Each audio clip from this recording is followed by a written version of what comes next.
अष्टपदी मिथिया नाही रसना परस, मन मह प्रीत निरंजन दरस। परत्रिय रूप न पेखै नेत्र,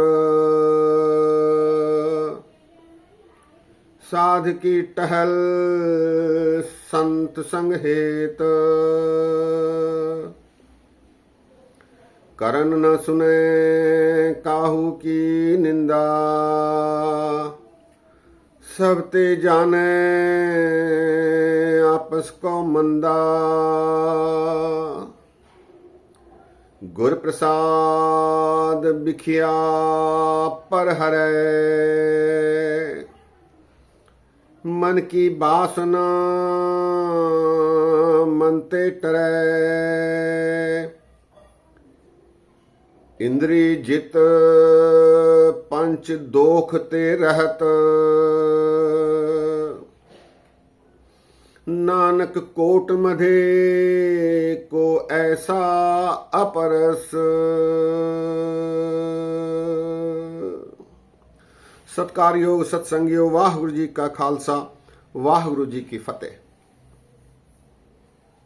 पिछली बार हमने सुखमनी साहब के 9वें श्लोक में आए एक शब्द अपरस पर गुरु अर्जन देव जी महाराज जी के विचार साझे किए हैं। 9वें श्लोक के बाद आई पहली अष्टपदी में महाराज ने इस अपरस रूपी भगत के व्यवहार आचार का उल्लेख किया है। 4 प्रकार के मनुष्यों में तीसरे प्रकार के मनुष्य की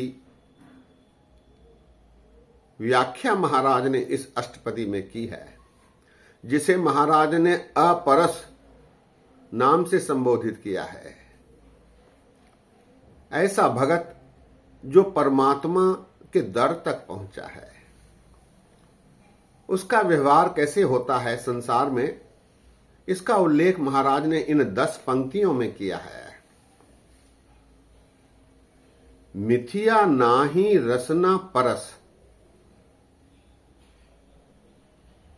ऐसा अपरस भगत,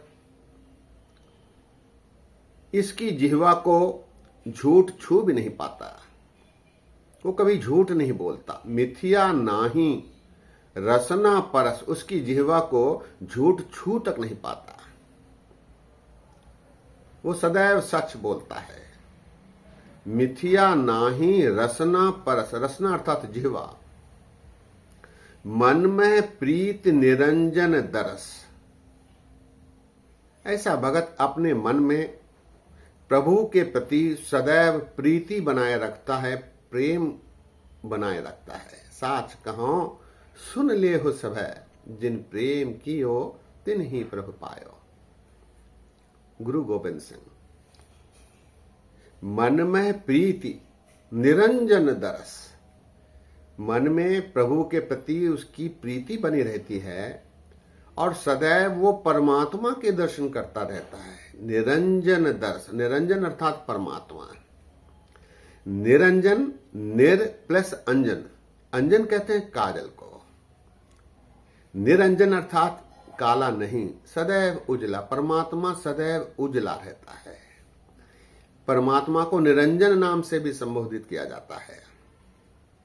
मन में प्रीति निरंजन दर्श,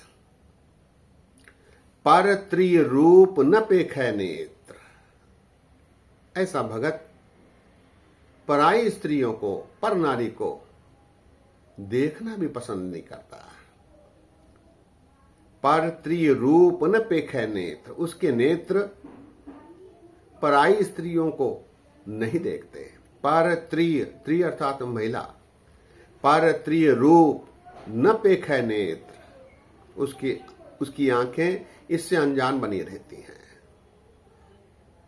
पर त्रिय रूप न पेखै नेत्र, साध की टहल संत संग हेत। वो सदैव भले मनुष्यों के संग रहता है, उनकी संगत करता है। साध की टहल, उनकी सेवा करता है। संत संग हेत, सदैव भले मनुष्यों के साथ वो रहता है। साध की टहल संत संग हेत, उनकी सेवा भी करता है। साध की टहल संत संग हेत। करन न सुने काहू की निंदा, उसके कान किसी और की निंदा सुनने के लिए तैयार नहीं रहते। वो उनसे सदा इनकार करता है। करन न सुने काहू की निंदा, सब ते जाने आपस को मंदा, वो नीवा रहता है। भाई गुरदास जी ने अपनी वारों में सिखों के नीवा होने, निम्र होने, विनम्र होने की विस्तार से चर्चा की है। वे कहते हैं सिख पानी की तरह होता है, पानी नीवा होता है। इसी प्रकार यहां भी गुरु अर्जन देव जी महाराज कहते हैं, करन न सुने काहू की निंदा, सब ते जाने आपस को मंदा। भगत अपने आप को सबसे नीवा मानता है। सब ते जाने आपस को मंदा। गुर प्रसाद बिखिया पर हरे, गुरु के प्रसाद से, गुरु की कृपा से, गुरु कृपा ते से जन जागे, जिना हर मन वसया, बोल है अमृत वाणी। गुर प्रसाद बिखिया पर हरे, बिखिया अर्थात माया।